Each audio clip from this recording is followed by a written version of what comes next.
रह गई रस्म अज़ा रूह बिलाली न रही, रह गई रस्म अज़ा रूह बिलाली न रही, फलसफा रह गया तलकीन गजाली न रही। वेद हामिद पुरुष महान इमादित्य, वरुण तपसा परस्तात्यन्याय। जागी रही भावना जैसी, जागी रही भावना जैसी, प्रभु मूरत देखी तिन तैसी। अल्लाह रब्बुल आलमीन ने रूए जमीन के अंदर जितने भी इंसान पैदा किए हैं, हम सबका असल कौन है मैं आपको समझा रहा हूं। दुनिया में जितने भी लोग हैं, अल्लाह रब्बुल आलमीन कुरान में फरमाता है, या अय्युहन्नास, ऐ लोगों, ऐ दुनिया के लोगों, इन्ना खलकनाकुम मिन ज़करिन व उन्सा, हमने तुम सबको एक माँ और एक बाप से पैदा किया है, एक औरत और एक मर्द से पैदा किया है। इसलिए रूए जमीन के अंदर जितने भी लोग हैं, ईसाई मजहब के रहने वाले हो, ईसाई मजहब से ताल्लुक रखने वाले हो, सिख धर्म से ताल्लुक रखने वाले हो, संपूर्ण जगत के लोगों से अल्लाह कहता है कि हमने तुम सबको एक ही माँ और एक ही बाप से पैदा किया है। लिहाजा इंसानों की माँ एक ही है, इंसानों का बाप एक ही है। ये तो कुरान में कहता है। हमारे हिंदू धर्म, जिसको शाश्वत धर्म सनातन धर्म कहा गया है, हिंदू भाइयों से अगर पूछा जाए, वो भी ये कहेंगे, उनकी किताबों में भी ये बात लिखी हुई है, जो सबसे पहला इंसान है जिसको मनु कहा गया, और जो सबसे पहली औरत है जिसको शत्रुपा कहा गया। मेरे प्यारे साथियों, उसी चीज को अल्लाह रब्बुल आलमीन ने आदम का लफ्ज इस्तेमाल किया और कहा, लोगों वलकद कर्रमना बनी आदम। अल्लाह संपूर्ण जगत के लोगों को इज्जत बख्श रहा है और कह रहा है, लोगों, ऐ आदम की औलाद, हमने तुमको इज्जत दी, हमने तुम्हारा मकाम दिया, हमने तुम्हारा रुतबा बुलंद किया, हमने तुम्हें हैसियत दी। दुनिया के बहुत सारी मखलूकात पर हमें तुम्हें फजीलत दी। वफज़्ज़लनाहुम अला कसीरिम मिम्मन खलकना तफजीला। ऐ लोगों, ऐ औलादे आदम, हमने तुमको बहुत सारी मखलूकात पर फजीलत दी। मेरे प्यारे साथियों, इस्लाम में उस इंसान का नाम आदम कहा गया है, इस्लाम में उस औरत का नाम हव्वा कहा गया है। हिंदू मजहबी किताबों में जिसको मनु और शत्रुपा कहा गया है। ईसाइयों का जब हमने मुताला किया, उनके मजहबों को पढ़ा, उनके पाठ को कुछ पढ़ा, उनकी किताबों में पूरी कहानी, पूरा वाक्य लिखा हुआ है। कुछ रद्दो बदल है, मैं मानता हूं, लेकिन हमारी यहाँ आदम अलैहिस्सलाम को जिस तरह जन्नत में रखा गया, निकाला गया, कैसे निकले, उनकी किताबों में भी वाक्य लिखा हुआ है, जिनकी किताबों में आदम और हव्वा को मानव जोड़ी कहा गया है। मानव जोड़ी, और उसी से हम इंसान पैदा हुए हैं। मेरे प्यारे साथियों, इसलिए अल्लाह रब्बुल आलमीन कुरान में फरमाता है, वक़ज़ा रब्बुका अल्ला ताबुदू इल्ला इय्याहु व बिल वालिदैनि इहसाना।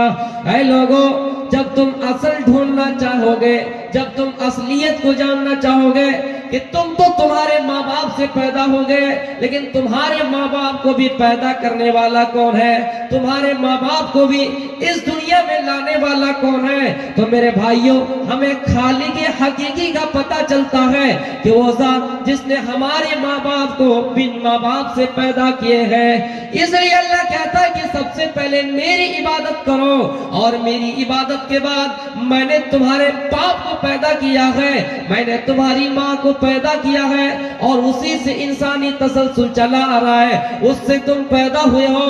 इसलिए पहले मेरी मेरी इबादत करो और मेरी इबादत के बाद तुम अपने माँ बाप के साथ ये एहसान करो, तुम अपने माँ बाप के साथ अच्छा बर्ताव करो, तुम अपने माँ बाप के साथ बेहतर तरीके से पेश आओ। मेरे प्यारे साथियों, हम ये सवाल हमें कंफ्यूज कर रहा होगा कि हम पैदा हुए हैं, इसका पता चलता है कि हम अपने बाप से आए हैं। हमारा बाप हमारे दादा से आए हैं, दादा परदादा से आए हैं, लेकिन कोई आखिर तो है जो बिना बाप के पैदा हुआ। इसको पैदा करने वाला कौन है? मेरे प्यारे साथियों, कुरान पढ़िए उसकी अजमत के बारे में। कुरान कहता है कुल हुवल्लाहु अहद। ऐ लोगों सुनो, अल्लाह अपने हबीब के जरिए पैगाम दे रहा है कि नबी आप अपनी उम्मतों से कह दीजिए कि वो अल्लाह एक है, वो ज़ात तने तन्हा है, उसके अलावा कोई दुनिया में नहीं जो तुम्हें रिस्क दे सके, उसके अलावा कोई नहीं जो तुम्हें पैदा कर सके। मेरे प्यारे साथियों, और उसको किसी ने पैदा नहीं किया है और ना ही उसके पेट से यानी उसका कोई लड़का है, यानी उसके मुकाबले में कोई दूसरा नहीं है। जिसको लम यलिद वलम यूलद कहा गया, बेतों में नकासी कस्कीजा जनेता ना कदीबा, वो ईश्वर ऐसा है जिसको ना किसी ने पैदा किया है और ना उससे कोई पैदा हुआ है। वही जात है जो हमें दुनिया में ला रहा है, वही जात है जो हमें इंसान बनाकर दुनिया में भेजा है और ये कहा है कि ऐ इंसानों, हमने तुम सबको बहुत सारी मखलूकात पर फजीलत दी।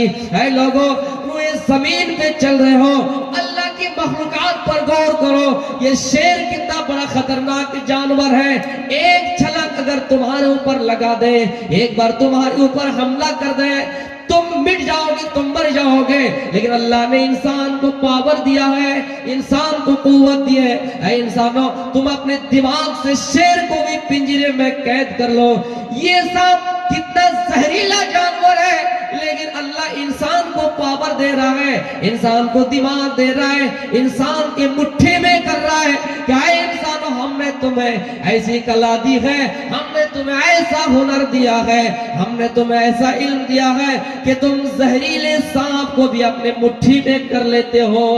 बहुत सारी मखलूकात पर फजीलत किसने दी? अल्लाह रब्बुल आलमीन ने। मेरे प्यारे साथियों, हाँ, अल्लाह ने इंसान को पैदा करने के लिए माँ बाप का सिलसिला जो इंसानी तसलसल से चला रहा है उसको बनाया है ताकि इंसान ना भटके, इंसान अपने कौम से हटकर दूसरी कौम के पास ना जाए, अलग इंसान की एक शनाख्त हो, इंसान की एक अलग पहचान हो। अल्लाह कहता है ऐ लोगों, हमने तुम्हारे कुंबे बनाए, हमने तुम्हारे कबीले बनाए हैं, लेकिन हाँ सुनो, इसलिए बनाए ताकि तुम एक दूसरे को जान जाओ। हमने तुम्हें फख्र करने के लिए कुंबा नहीं बनाया तुम्हारा, हमने तुम्हारा ये जो कबीला बनाया है इसलिए कि नहीं कि तुम एक दूसरे के अंदर भेदभाव करो, एक दूसरे को नीचा दिखाओ, इसलिए नहीं। हमने तुम्हारा कबीला जरूर बनाया है, इसलिए बनाया कि कौन अब्दुल्ला है, कौन अब्दुल रहमान है, कौन अब्दुल गफ्फार है, कौन अब्दुल सत्तार है। स्टेज पर अगर बुलाया जाए, किसी चौराहे पे बुलाया जाए, अलग अलग अगर नाम से ना पुकारा जाए, मेरे प्यारे साथियों, वजअलनाकुम शुऊबन व कबाइला लितआरफू, हमने इसलिए तुम्हारा कबीला बनाया है, हमने इसलिए तुम्हारी बिरदारी बनाई ताकि तुम एक दूसरे को पहचान जाओ। मेरे प्यारे साथियों, आदम को पैदा करने वाला अल्लाह रब्बुल आलमीन है और हम इंसानों को पैदा करने वाला भी अल्लाह रब्बुल आलमीन है। सिर्फ हमें ये पहचान के लिए अल्लाह रब्बुल आलमीन ने हमारा ये तसलसल इंसानी जो माँ बाप से चले आ रहे हैं उसका सिखाया है। अब मैं अपने असल मकसद की तरफ आता हूं, तरबियत औलाद। जब औलाद दुनिया में आई, अल्लाह रब्बुल आलमीन ने पैदा किया, तो माँ बाप का कुछ हुकूक भी बनता है। एक बंदा आसानी से ये बात ले लेता है कि हम माँ बाप का हक अदा कर रहे हैं, माँ बाप का हक अदा कर दिए। नहीं, किसी ने ये बात लिखी है कि अगर औलाद अपने जिस्म से अपनी जिल्द को उतार दे और उनकी जूती बना दे और अपनी माँ को पहनाए, फिर भी वो इंसान अपनी माँ का हक अदा नहीं कर सकता है।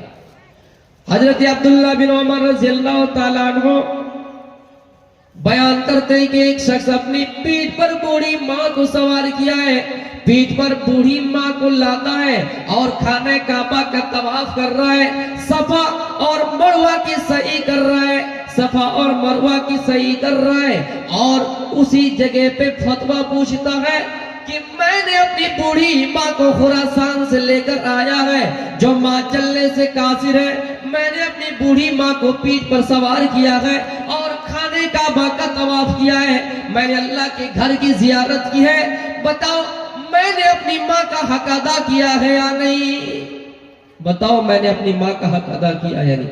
अब्दुल्ला इब्न उमर कहते हैं तुम अभी ही अपनी माँ के हक अदा करने के बारे में पूछ रहे हो, जब तुम्हारी माँ तुझे पैदा कर रही थी, तुझे जन रही थी, जब तू इस दुनिया में आ रहा था, तेरी माँ जब तुझे पैदा कर रही थी, पहली चीख निकली आह करके, पहली आवाज निकली, अभी तक तुमने उस आह का हक अदा नहीं किया है, तो फिर कैसे ये हक अदा कर सकते हो? जब तुम छोटे थे, तुम्हारे बाप ने तुम्हें उंगली पकड़कर चलना सिखाया, जब तुम बिस्तरों पर पेशाब कर देते थे, तुम्हारी माँ दाएं से बाएं करती थी, बाएं से दाएं करती थी, जब दोनों तरफ गीला, जब दोनों तरफ तर हो जाया करते थे बिस्तर, तो तुम्हारी माँ तुझे अपने सीने पर रखती थी, तुम कैसे अपनी माँ का हक अदा कर सकते?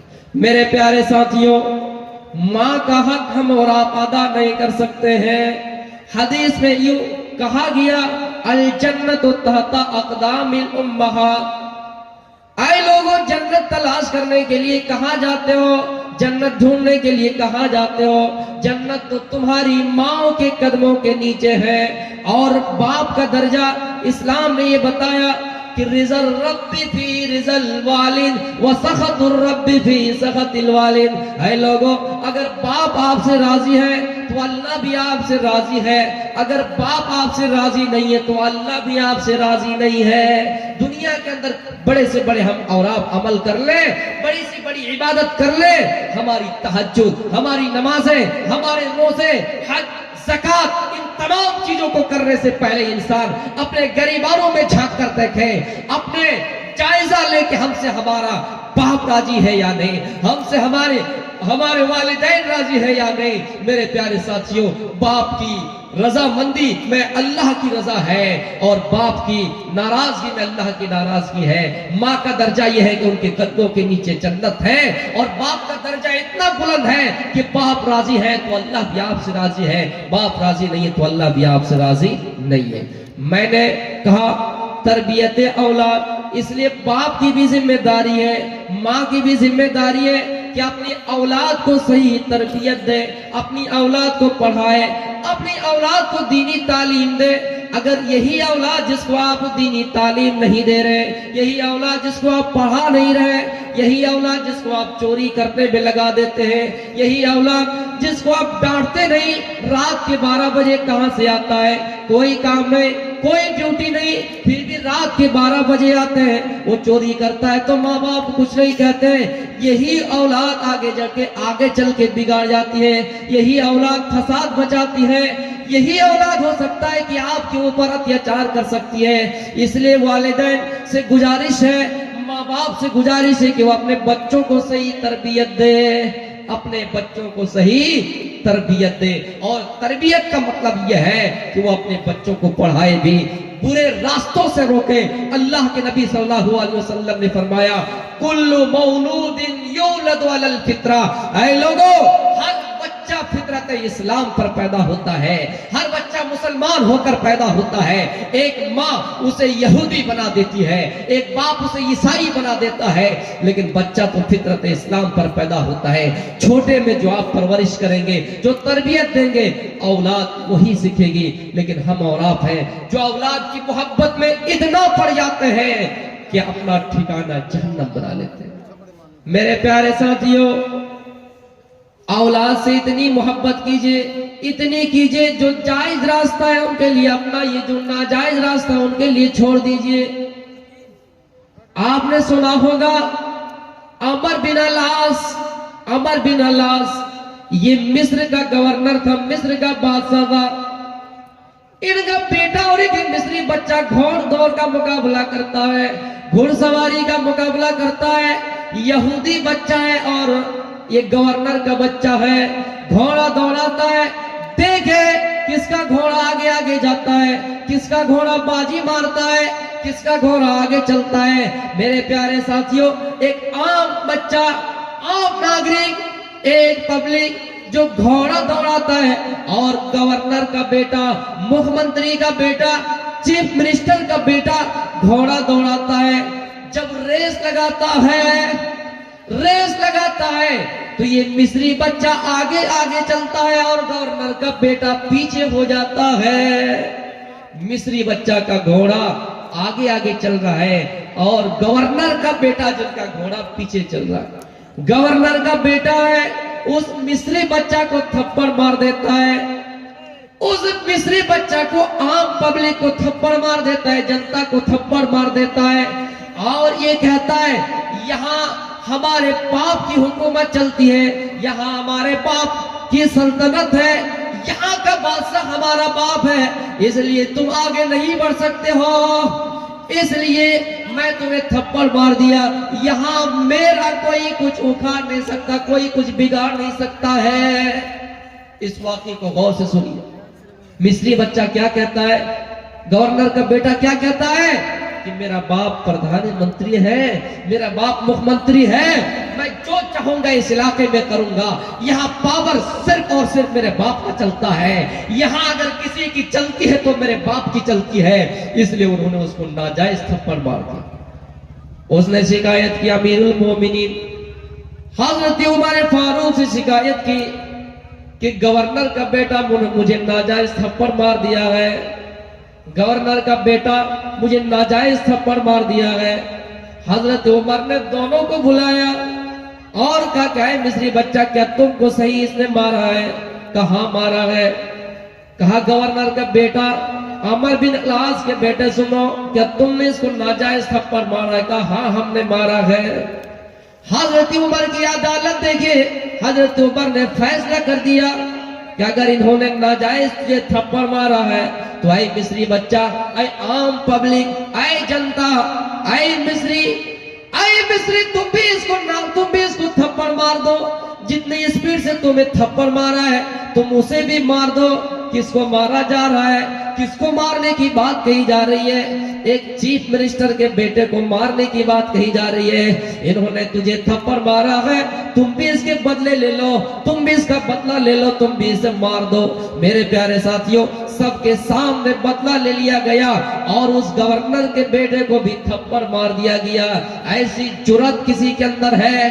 आज के दौर में कोई ये अपने गरीबानों में झांक कर देखे और ये कह सके, ये दावा कर सकता है? नहीं कर सकता है।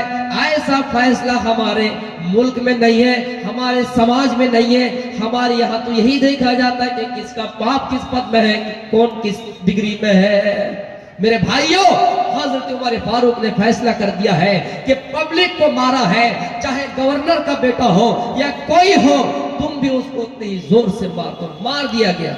फिर हजरत उमर ने ये कहा कि नहीं, अभी तक फैसला नहीं हुआ है, अभी तक फैसला क्लियर नहीं हुआ है, तुम इसके बाप को भी थप्पड़ मार दो। लोगों ने कहा इनके बेटे ने थप्पड़ मारा है और इनके बदले इनको मार दिया गया, इनके बाप का क्या कसूर है? हजरत उमर ने कहा इनके बाप की ताकत की वजह से इनका बेटा उछल रहा है, इनके बाप की ताकत से इनका बेटा घमंड दिखा रहा है और तकब्बुर दिखा रहा है। अगर इनका बाप इन्हें सही तरबियत दी होती, सही तालीम दी होती और इन्हें समझाया होता, देखो बेटा मैं मुल्क का अमीर हूँ, बादशाह हूँ, प्रधानमंत्री हूँ, वजीर आलम, वजीर आजम हूँ, लेकिन हाँ यहाँ कानून से देश चलता है, कानून से मुल्क चलता है। अगर गलती तुम भी करोगे तो तुम्हें भी सजा मिलेगी, अगर गलती तुम भी करोगे तो तुम्हें सजा मिलेगी।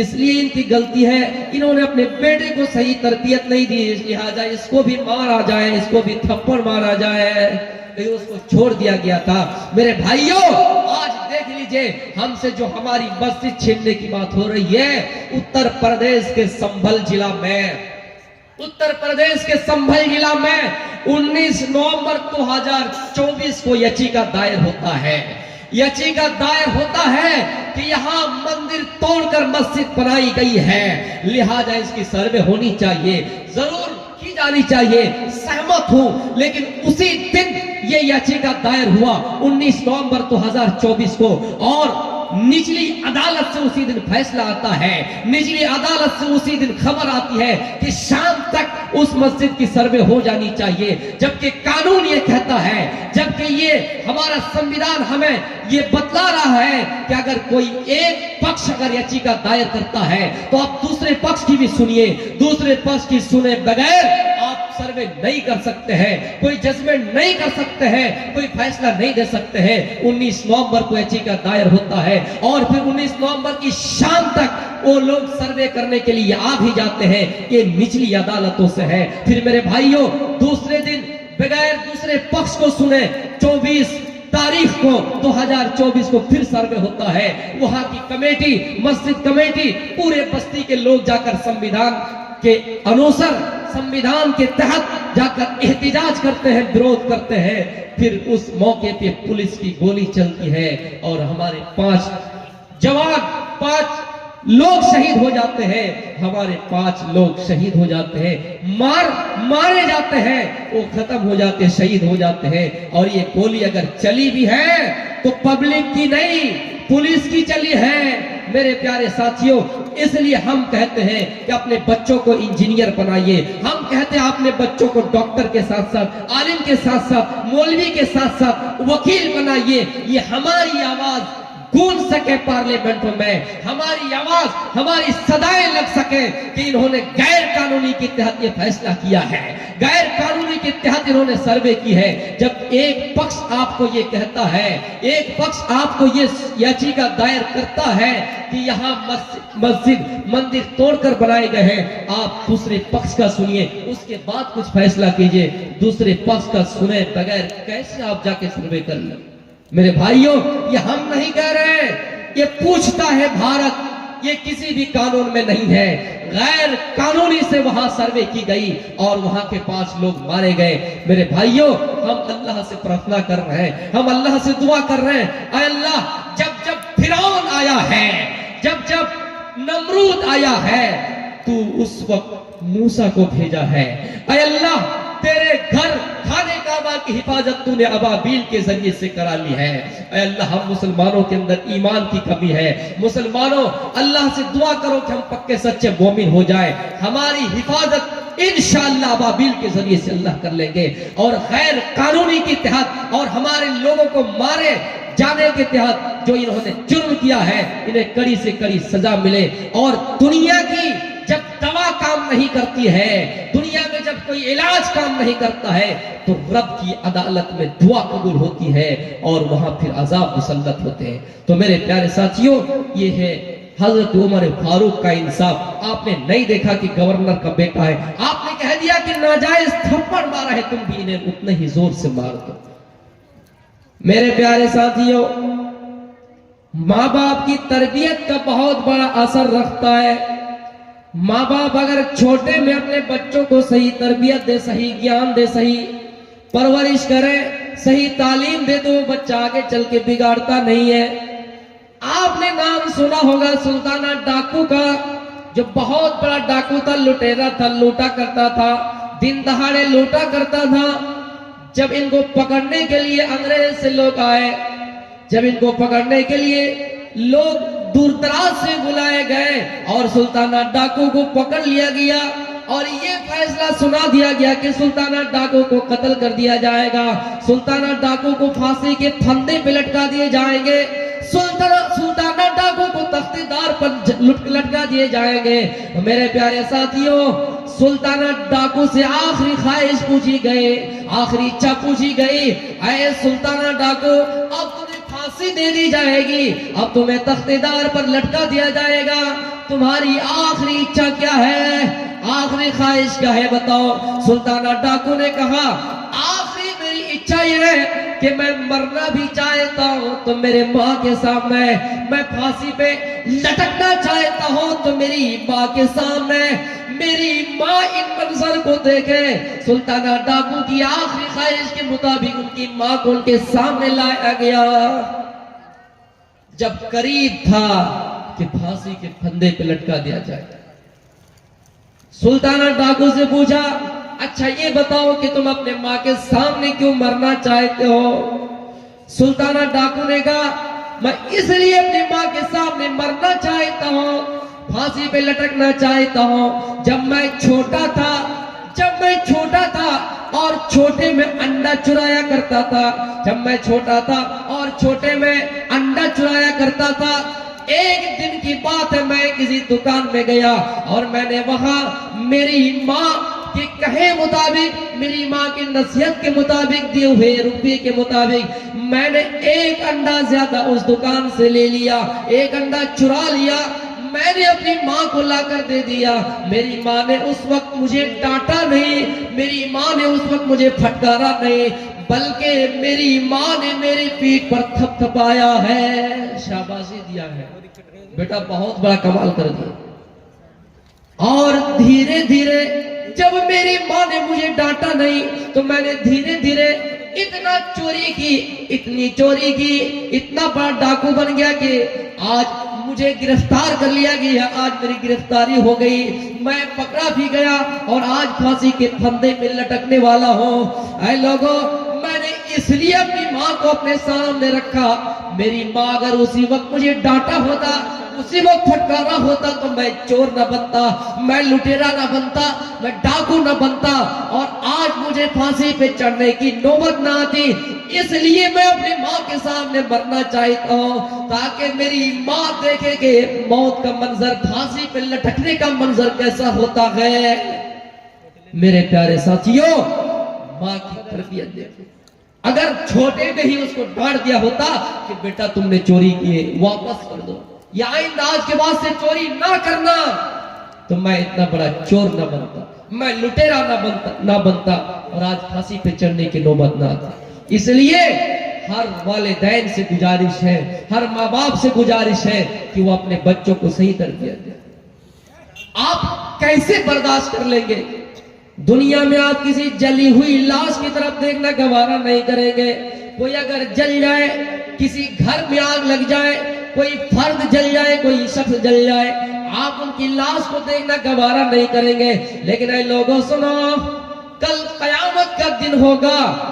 अगर खुदा न खास्ता आप जहन्नम में चले गए, आपकी औलाद जहन्नम में चले गए, तो मेरे प्यारे साथियों, जहां जलाए जाएंगे, आग भड़काई जाएगी, तो आपके जिस्म से भड़काए जाएंगे, इंसान से भड़काए जाएंगे, आपकी लाश जल जाएगी। कैसे ये बर्दाश्त करेंगे? दुनिया में कोई आपकी औलाद को थप्पड़ मार देता है, जायज थप्पड़ मारता है, फिर भी आपको बर्दाश्त नहीं होता है। आप अपनी औलाद के लिए मुकदमा लड़ते हैं, आप अपनी औलाद के लिए कोर्ट कचहरी का सामना करते हैं, दौरा करते हैं और अपने बेटे को मारे हुए बदला लेने के लिए हद काम कोशिश करते हैं। लेकिन सुनो, क्या आप ये चाहते कि आपकी औलाद कल कयामत के दिन जहन्नम की आग में जले? मेरे प्यारे साथियों, नहीं, ऐसा नहीं कर सकते। इसलिए औलाद की मोहब्बत में इतना ना पड़ जाए कि आप हलाल और हराम के अंदर तमीज ना कर सके। कल कयामत का दिन होगा, आपको जहन्नम में डाला जाएगा, आपको जहन्नम में डाला जाएगा, पूछेगा और आप भी कहेंगे, अल्लाह अगर मुझे जहन्नम से नजात मिल जाए, अगर मुझे जहन्नम से छुटकारा मिल जाए, मेरे बेटे हैं, मेरी बेटियां हैं, मेरी औलाद है, मेरे रिश्तेदार हैं, और भी लोग हैं, इन सबको तू फिदिये में ले ले, इन सबको जहन्नम में डाल दे, लेकिन मुझे तो जन्नत में डाल दे। इसलिए लोगों सुनो, कहीं ऐसा ना हो कि आपकी औलाद आपको फितने में डाल दे, कहीं ऐसा ना हो कि आप अपनी औलाद के लिए हराम कमाई करें और जिसके सबब आप जहन्नम में जाए। इसलिए जरूरी है कि आप दुनिया में मुहासबा कीजिए, खुद भी जहन्नम की आग से बचिए। अल्लाह के नबी फरमाते हैं, ऐ लोगों, जहन्नम को अपना ठिकाना ना बनाओ, कुछ सदका कर दो, कुछ खैरात कर दो, जहन्नम की आग से बच जाओ। अल्लाह फरमाता है, वक़ूदुहन्नास वल हिजारा, अल्लाह कहता है, कू अंफुसकुम व अहलीकुम नारा। ऐ लोगों, अपने आप को भी जहन्नम से बचाओ और अपनी औलाद को भी जहन्नम से बचाओ। अपने आप को भी जहन्नम की आग से बचाइए और अपनी औलाद को भी जहन्नम की आग से बचाइए। जरूरी है आप ये ना सोचे कि मैं तो जन्नती हूं, मेरी औलाद जाए तो जहां जाए उसकी मर्जी। नहीं, आप भी खुद बचिए और अपनी औलाद को बचाइए। अल्लाह के नबी सल्लल्लाहु अलैहि वसल्लम की तालीम देखिए, तरबियत देखिए। आपने जिस बेटी से सबसे ज्यादा प्यार किया हो, आप जिस बेटी से सबसे ज्यादा मोहब्बत किए हो, जिनका नाम हजरत फातिमा रज़ियल्लाहु तआला अन्हा है, आपने फातिमा को देखा, आपने फातिमा से कह दिया, ओ मेरी बेटी, जन्नत की तमाम औरतों का सरदार तुम हो, जन्नत में जितने भी औरतें होंगे सबका सरदार तुम हो।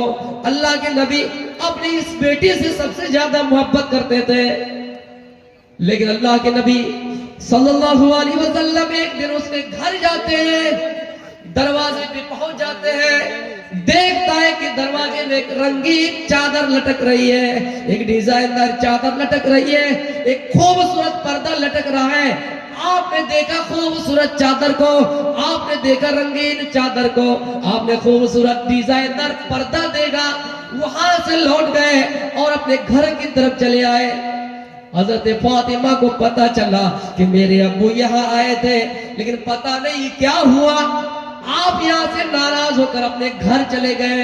हजरत अली से कहती है, ओ अली जाइए अल्लाह के नबी से पूछिए क्या बात है, क्या आप मेरे घर आए, लेकिन क्या हुआ कि मेरे घर से आप वापस चले गए, क्या हुआ कि मेरे घर से वापस चले गए।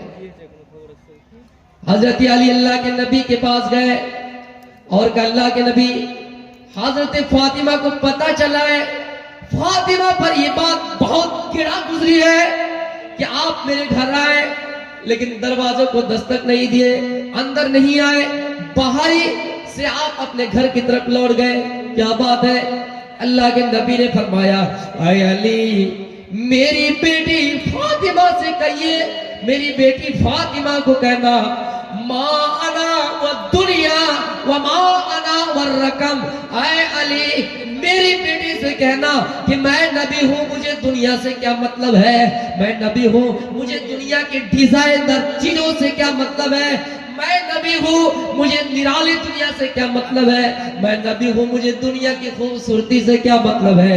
ऐ अली, मुझे दुनिया से कोई मतलब नहीं, ना ये मुझे दुनिया के खूबसूरत चीजों से कोई मतलब है। कराची बिन इस्तजल्ला तहता शजरत, मैं तो ऐसा हूं जैसा कोई मुसाफिर यहाँ आए हैं आपकी सरजमीन पर। फैसल नाम का कोई आदमी जो हमारे उत्तर प्रदेश से हमारे बीच तशरीफ लाए हुए हैं, हमारे बीच गया से मेहमान तशरीफ लाए हुए हैं, ये मेहमान है, मुसाफिर है, यहाँ रहने के लिए नहीं आए हैं, हमारी खिदमत के लिए आए हैं, अंजाम दे दिए, अब अपनी असल मंजिल की तरफ उन्हें भी लौटना है, चलना है, यहाँ थोड़ी देर के लिए हमें हमारे पास आए हैं, हमें कीमती बातों से नवाजे हैं। अल्लाह के नबी ने कहा, मैं तो मुसाफिर हूँ, किसी सायेदार जगह में आराम करने के लिए चंद दिन आया हो, फिर मुझे यहाँ से चलना है, इसलिए मुझे दुनिया की रंगीनी चीजों से क्या मतलब है, मुझे दुनिया में डिजाइनर चीजों से क्या मतलब है। अली जाना और फातिमा से कहना कि फातिमा के घर में दरवाजे में जो डिजाइनर चादर लटक रही है उसको हटा दो, डिजाइनर पर्दा लटक रहा है उसको हटा दो। मेरे प्यारे साथियों, जो नबी अपनी बेटी का इतना ख्याल रखता हो, जो नबी अपनी बेटी के घर में और फिर दरवाजे में एक डिजाइनदार चादर लटक रही हो तो उसके घर जाना गवारा नहीं करते हैं, उनके घर जाना कबूल नहीं करते हैं। और आप सोच रहे हैं कहीं ऐसा ना हो कि मेरी बेटी जहन्नम में चले जाए, इसलिए मेरे प्यारे साथियों, नारा, अपने आप को भी जहन्नम की आग से बचाइए और अपने औलाद को भी जहन्नम की आग से बचाइए। जिस बेटी के बारे में आपने ये भी कहा, क्या कहो कि मोहब्बत अपनी जगह पे है। कबीले बनु मखजूम की औरत ने चोरी की, कुरैश में खलबली बच गई कि बड़े घराने की औरत ने चोरी की है, बड़े खानदान की औरत ने चोरी की है। अल्लाह के नबी का फैसला है, शरीयत ये कहती है कि उसका हाथ काट दिया जाए। कुरान भी कहता है, वस्सारिकु वस्सारिकतु फक्तु ऐदहुम ऐदियहुमा, अगर कोई चोरी करता है, चोरी करने वाला मर्द हो या चोरी करने वाली औरत हो, फक्तऊ ऐदहुम ऐदियहुमा, तो दोनों के हाथ काट दो। इस्लाम की अदालत क्या कहती है कि अगर कोई चोरी करे तो उसका हाथ काट दो। कुरैश में खलबली मच गए कि कुरैश की औरत ने चोरी की है, बनो मखजूम की औरत ने चोरी की है, अगर इनका हाथ काट दिया जाए तो कुरैश की बदनामी हो जाएगी, कुरैश की नाक कट जाएगी, कुरैश का कान कट जाएगा, कुरैश की इज्जत मिट्टी में मिल जाएगी, कुरैश की इज्जत मिट्टी में मिल जाएगी। इसलिए मशवरा किया कि कोई ऐसा आदमी भेजा जाए जो नबी से सिफारिश कर सके, जो नबी से ये कह सके कि अल्लाह के नबी उसको माफ कर दिया जाए। किसको तैयार किया?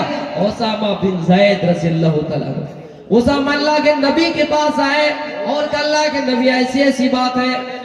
आप गुस्सा हो गए और कहा उसामा क्या तुम शरीयत को मिटाने की बात कर रहे हो? अरे उसामा सुनो, इससे पहले जो लोग हलाक हुए हैं, जो लोग बर्बाद हुए हैं, इसलिए हुए जब उनके अंदर कोई बड़ा आदमी चोरी करता उसको छोड़ दिया जाता, और जब कोई छोटा आदमी गुनाह करता, चोरी करता, तो उसका हाथ काट दिया जाता। आज देख लीजिए, जिंदा जाबित मिसाल है कि अगर कोई गरीब घराने से कोई जुर्म करता है, जुर्म चाहे कितना ही छोटा हो, बिल्कुल ही छोटा हो, जेलों में चक्कियां पीस है, जेलों के सलाखों में बंद पड़ा है, लेकिन कोई अमीर आदमी अगर चोरी करता है तो जल्दी उनकी रिहाई हो जाती है। बिल्किस बानो के साथ जिन लोगों ने रेप किया और उनके बलात्कारों को रिहाई मिली, उनकी रिहाई के मौके पे खुशी मनाते हुए उन लोगों ने मिठाइयां तकसीम की।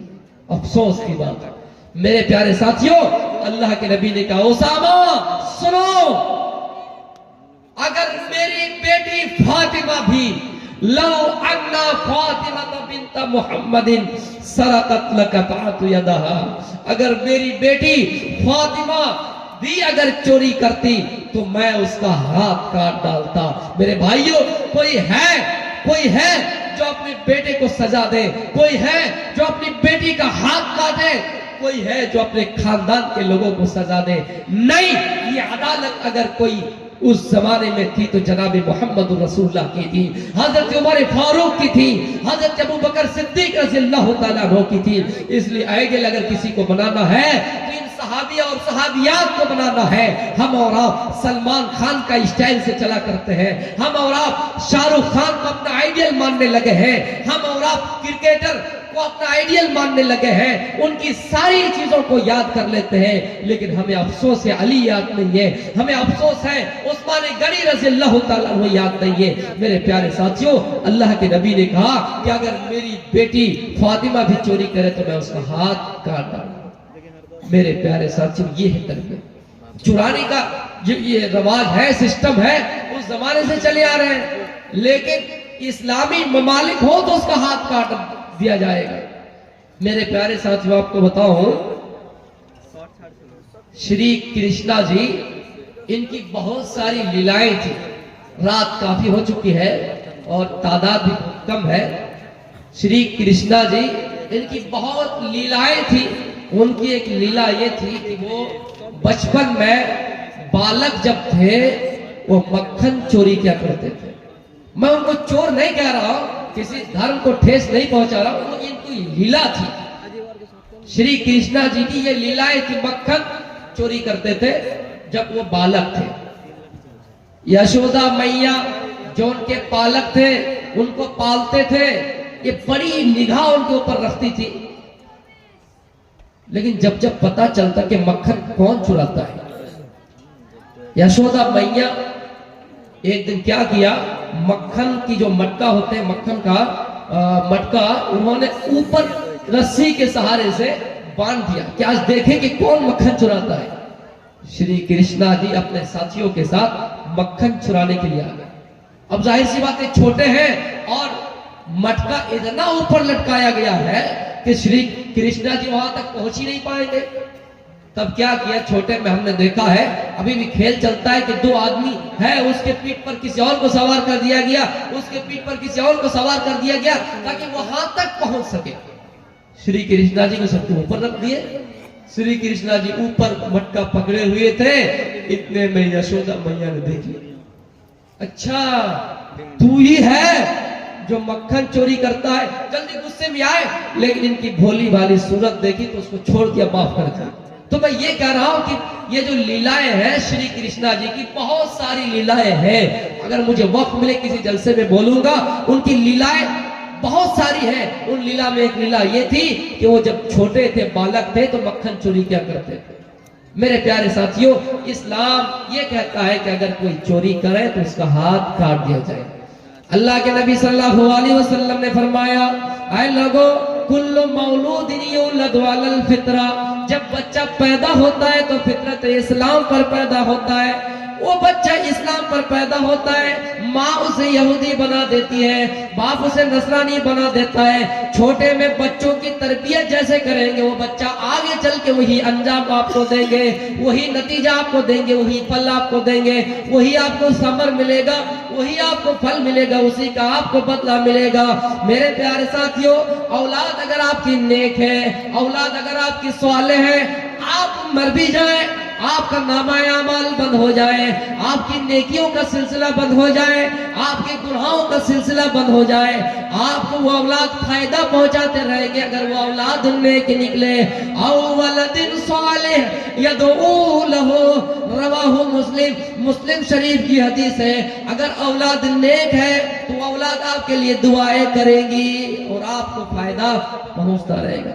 इसलिए कोशिश कीजिए कि आप अपनी औलाद को सही तरबियत, कोशिश कीजिए कि आप अपनी औलाद को दीनी तालीम से महरूम न करें। दुनिया में डॉक्टर बनाइए, इंजीनियर बनाइए, IPS IAS बनाइए, मना नहीं है, लेकिन दीनी तरबियत दीजिए, दीनी तालीम दीजिए। मेरे भाइयों, और हाँ एक चीज है, अगर माँ अपने छोटे बच्चों को शुरू में गालियां देती है, माँ अपने छोटे बच्चों की सही तरबियत नहीं करती है, छोटे में जो सो बोला करती है, उसका लकब जो सो रखा करती है, हकीकत में वो असर पड़ जाता है, उस लकब का असर पड़ जाता है। माँ की तरबियत जो शुरू में माँ एक बच्चे को दे रही है, उसका असर बुढ़ापे तक होता है। मेरे भाइयों, आपने नाम सुना होगा अब्दुल कादिर जिलानी बगदादी रहमतुल्लाह अलैह का, आपने नाम सुना होगा अब्दुल कादिर जिलानी बगदादी रहमतुल्लाह अलैह का। ये जब 14 साल के थे, आला तालीम के लिए, इल्म सीखने के लिए इन्होंने दूर का सफर किया। माँ इनको रवाना कर रहे हैं, माँ इनको नसीहत कर रहे हैं, माँ इनको विदा कर रहे हैं और कह रहे हैं, ओ मेरे बेटे, हालात चाहे कुछ भी हो जाए, परेशानियां चाहे कुछ भी हो जाए, तुम झूठ नहीं बोलो। ये कौन नसीहत कर रही है? एक माँ अपने बच्चों को। फिर किसको, किनको? वो शख्सियत क्या है? अब्दुल कादिर जिलानी बगदादी रहमतुल्लाह अलैह को माँ कह रही है, ओ मेरे बेटे, मैं तुम्हें ये नसीहत कर रही हूँ, रास्ते में जा रहे हो, सफर कर रहे हो, आला तालीम हासिल करने के लिए जा रहे हो, लेकिन मेरी एक बात सुनो, मेरी एक नसीहत है, रास्ते में कुछ भी हो जाए, परेशानियां कुछ भी हो जाए, कभी किसी के सामने झूठ नहीं बोलना, कभी किसी के सामने झूठी बात न कहना। बेशक बेशक, सुभान अल्लाह। मेरे प्यारे साथियों, उसकी माँ ने नसीहत करते हुए ये भी कहा, आए मेरे बच्चे, ये कुछ दिरहम है जो तुम ऊपर रखो, रास्ते में काम आए, लेकिन कुछ दिरहम है जो मैं तुम्हारे जेब में सी देती हूँ, मैं तुम्हारे कपड़े में सी देती हूँ। मेरे प्यारे साथियों, उसकी माँ ने उसके कुर्ते में वो दिरहम छुपा दिए और उस जगह को सी दिए। अब्दुल कादिर जिलानी बगदादी रहमतुल्लाह अलैह के पास एक काफिला आता है, चोरों की जमात आती है, लुटेरों की जमात आती है, और जो उनके पास जाहिरी चीजें थी वो ले लेती है। मेरे प्यारे साथियों, और पूछता है, क्या है फला नन्हा लड़का, तुम्हारे पास क्या क्या है बताओ, तुम्हारे पास क्या क्या है बताओ। अब्दुल कादिर जिलानी ने सच्चाई का इतराफ कर दिया कि मेरे पास इतने इतने अशरफिया है, मेरे पास इतने इतने रुपये है। उन्होंने जाहिर कर दिया, सच्चाई का इतराफ कर दिया। वो लोग मजाक करने लगे, हाँ ऐसा कोई हो सकता है जो छिपे हुए दिरहम को बताए, छिपे हुए अशरफिया को बताए? नहीं, ऐसा नहीं हो सकता, कहाँ है बताओ। अब्दुल कादिर जिलानी ने बता दिया कि इस जगह पे अशरफिया छिपी हुई है। जब देखा गया, उस कुर्ते को फाड़ कर देखा गया, तो हकीकत में वो अशरफिया निकल गए। मेरे भाइयों, चोरों की जमात ने अब्दुल कादिर जिलानी बगदादी रहमतुल्लाह अलैह को अपने डाकू के सरदार के पास ले गए और ये माजरा सुनाया कि अब्दुल कादिर जिलानी ने सच्चाई का इतराफ कर दिया।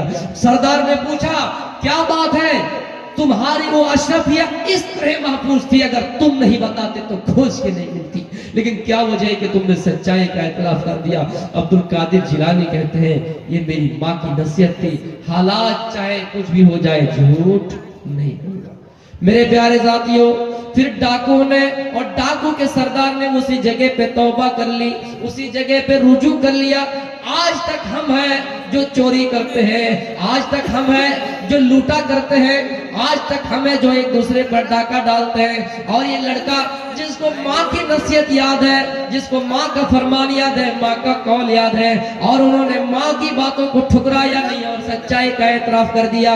इसलिए लोगों, अगर हम दुनिया में गुनाह किए हैं, अगर हम दुनिया में अगर खता किए, दुनिया में अगर हमसे गलतियां हो गई हैं, तो हम अल्लाह से तौबा करें, हम अल्लाह से दुआ करें। अल्लाह हमारी तौबा को कबूल करने वाला है। गुनाहों से हूँ शर्मिंदा, इलाही दर गुजर कर दे। गुनाहों से हूँ शर्मिंदा, इलाही दर गुजर कर दे। बड़ा मुजरिम हूँ मैं तेरा, इलाही दर गुजर कर दे। मेरे भाइयों, अब्दुल कादिर जिलानी ने सच्चाई का इतराफ किया, अपनी माँ की नसीहत को उस जगह पे पेश किया। सारे डाकू कोई ये कहता है कि मुसलमान हो गए, कोई ये कहता है कि छीनने से झपटने से तौबा कर ली कि आज के बाद से हम लोग ऐसा नहीं करेंगे।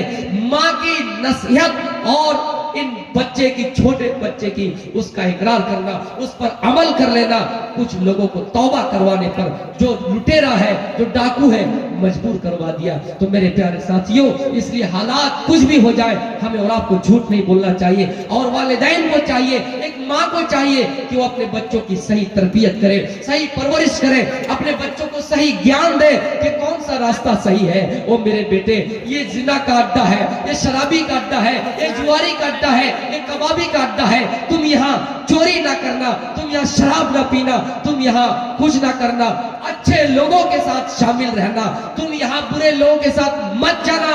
अगर लोहार के भट्टी में जाओगे तो तुम्हें लोहार की कुछ बदबू आएगी। अगर तुम किसी इत्र फरोश के वहां जाओगे तो तुम्हें जरूर इत्र की महक छुएगी, तुम्हारे जिस्मों में लगेगी। इसलिए मेरे भाइयों, हमें और आपको कोशिश करनी चाहिए कि हम और आप अच्छे लोगों में शुमार हो, हम और आप अच्छे लोगों के जमात में रहे। अल्लाह के नबी सल्लल्लाहु अलैहि वसल्लम फरमाते हैं, अल्लाह के नबी की हदीस है, अगर कोई दीनी मजलिस में शरीक होता है, शामिल होता है, अल्लाह के जिक्र में वो लगा रहता है, अल्लाह के जिक्र में मशगूल रहता है, अल्लाह की याद करता है, मेरे भाइयों, फरिश्ता अल्लाह से कहता है, ओ अल्लाह, आपके कुछ बंदे हैं जो फला सरजमी पे तकरीर हो रही थी, वहां दूर दराज से मेहमान आए हुए थे जो तेरे जिक्र कर रहे हैं, तेरा नाम ले रहा है। अल्लाह फरिश्तों से कहता है, ओ मेरे फरिश्ते, तू बता क्या वो मेरा बंदा मुझे देखा है? कहा नहीं, अरे अल्लाह वो तो तुझे देखा नहीं है। फिर कहता वो क्या मांग रहा है, वो बंदा क्या मांग रहा है? फरिश्ता कहता है, अल्लाह वो बंदा जन्नत मांग रहा है। अल्लाह कहता है, आए मेरे फरिश्ता, क्या वो बंदा जन्नत देखी है? कहा नहीं। फिर कह रहे वो फरिश्ता, ये बता वो बंदा किससे नजात, किससे पनाह मांग रहे हैं? फरिश्ता कहता वो जहन्नम से पनाह मांग रहा है। अल्लाह कहता है, क्या वो जहन्नम देखी? कहा नहीं। अल्लाह कहता है, मैंने उन तमाम लोगों को बख्श दिया।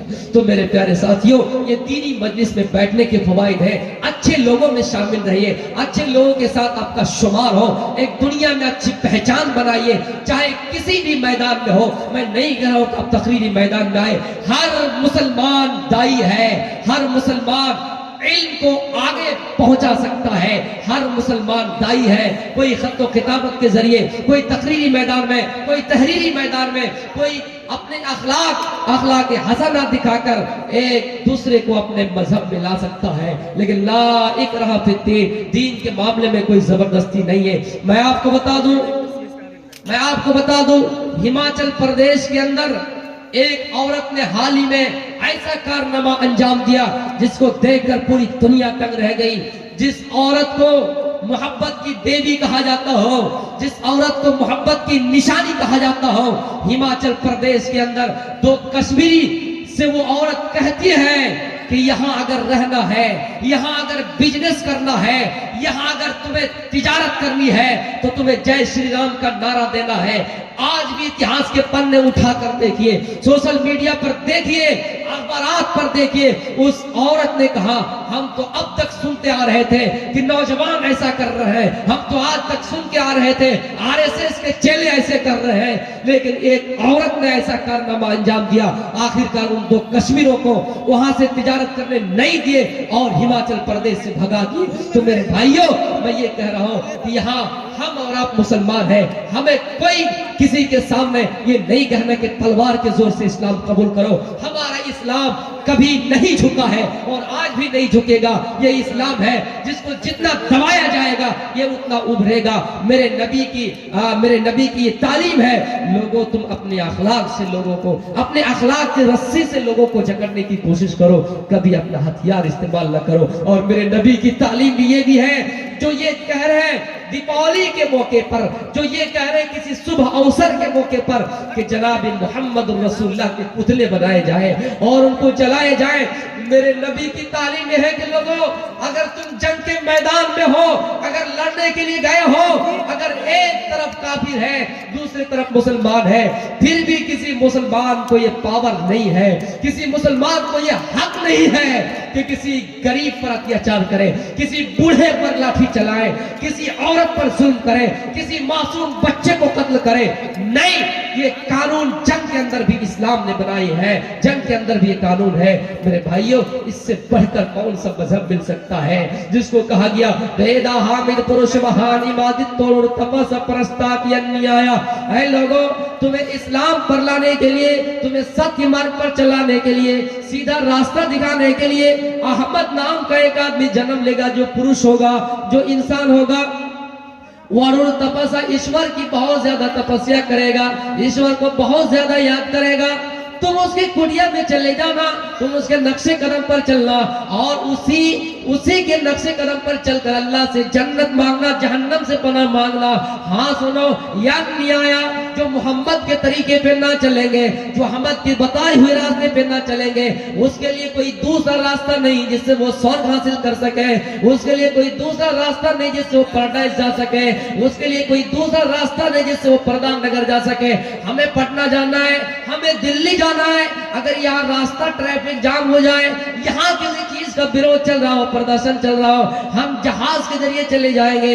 हमारे लिए दुनिया में बहुत से रास्ते हैं, लेकिन अल्लाह कहता है जन्नत जाना है तो मोहम्मद रसूलुल्लाह के तरीके को ही अपनाना है, जिसको वेदों में भी कहा गया वेदा हामिद पुरुष महान इबादत तो वरुण तपसा प्रस्ताव अन्याया।